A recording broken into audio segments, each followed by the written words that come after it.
What would you do if the world believed you were guilty? If your own father disowned you and you were led to the scaffold to die? But what if the blade missed? This is the true story of Elaine Gillet, the woman who survived her own beheading. A miracle? A riot? Or divine justice? Elaine Gillet was born around 1605, the only daughter of a lord of Bourg-en-Bresse, France. Elaine was a sheltered and reserved girl, reportedly seldom seen in public except at church. But behind her silence, a tragedy was forming. According to Elaine, when she was about 20 years old, her brother's tutor became obsessed with her. She rebuffed his advances, but he convinced one of her mother's maids to assist him in getting Elaine alone. The maid locked Elaine into a room with the tutor and he raped her. Elaine was too ashamed to tell anyone about the attack, but it seems her rapist had made sly allusions to what had happened and smeared her character, because the town was soon awash with whispers that Elaine was unchaste. But Elaine didn't seem to notice. She was in a state of shock and denial about what had happened to her. She ignored her growing belly. Perhaps her innocence and the way she'd been sheltered by her parents, combined with the trauma, made her refuse to believe she could possibly be pregnant. What happened next is somewhat murky, but all sources agree that the infant was found dead, stuffed in the cavity of a stone wall. A soldier saw a crow pecking at a bit of cloth and became curious enough to investigate. That's when he found the baby. The tiny body was wrapped in a blanket or shirt that had Elaine's monogram embroidered on it. The child apparently had no obvious injuries, or that would have been noted in the records.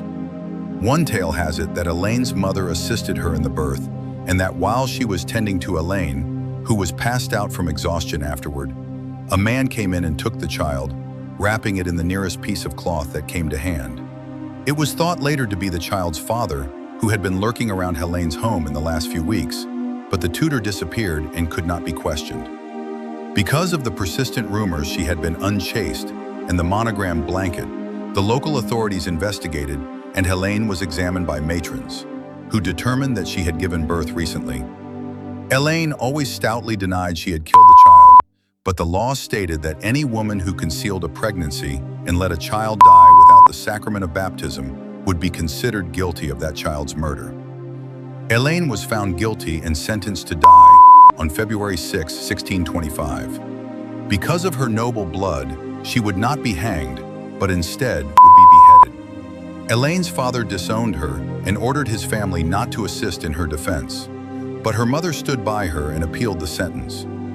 The execution of this noble woman was contentious, and the case went all the way to Parliament of Dijon, which confirmed her sentence on May 12, 1625. Elaine was told she was to die the next day. Elaine's mother was in a state of agony over her daughter's fate and spent hours in the nearby convent chapel, face down on the pavement before the altar, praying for Elaine to be saved.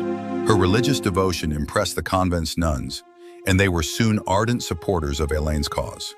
The elderly abbess, a woman of famed piety, made a rare public statement, prophesying that Elaine would not die at the hands of the executioner, but would instead live to be an elderly woman, dying after a long and edifying life. But that didn't seem to be what was going to happen on the 13th of May. Elaine was led from her prison cell to the scaffold. According to one account, she was dressed all in white, proclaiming her innocence, but a noose was tied around her neck, which was intended to humble her. As she walked toward the tall scaffold, a large lock of her braided hair fell loose from its pins, concealing the noose from the audience, which some thought was a sign of God's blessing on the girl. That lock of hair would turn out to have greater import in just a few moments. The guards led her to the top of the tall scaffold and left her there, joining the line of men that stood around the base. For a long moment, Elaine stood there alone. The executioner, Simon Grandjean, was still in the nearby chapel praying, having taken communion that morning. He was clearly uncomfortable at having to execute a noble woman, especially one whose innocence was fiercely supported by so many. Grandjean took up his heavy broad-bladed sword and headed outside.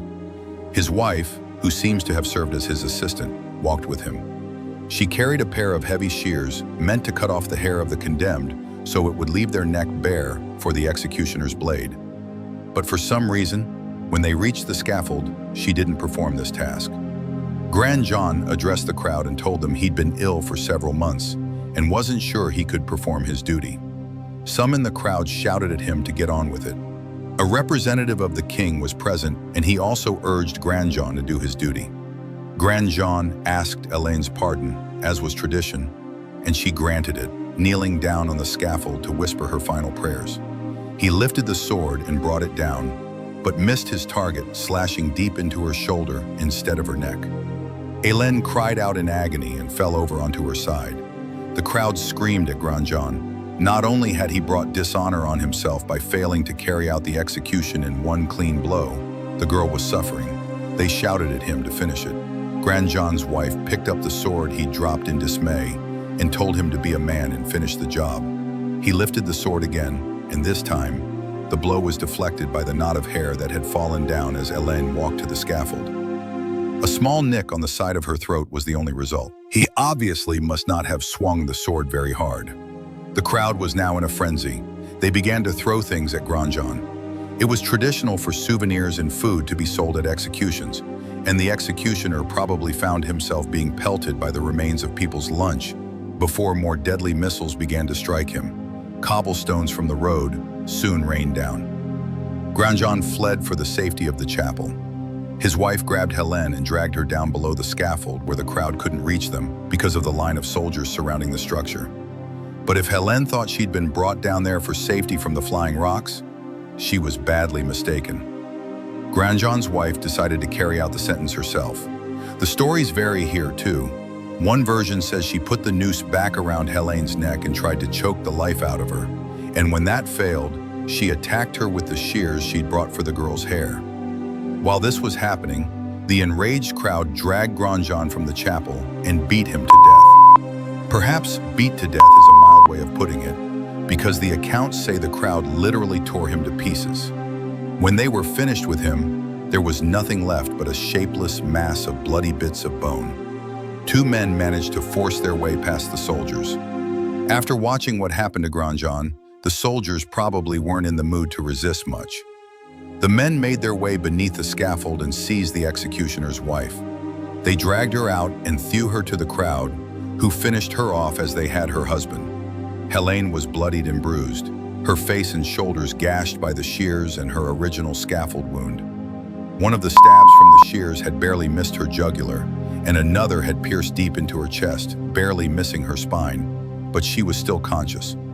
"I knew God would come to my aid," she's recorded to have said. The two men gave her some water and took her to a local surgeon, who stitched up her wounds.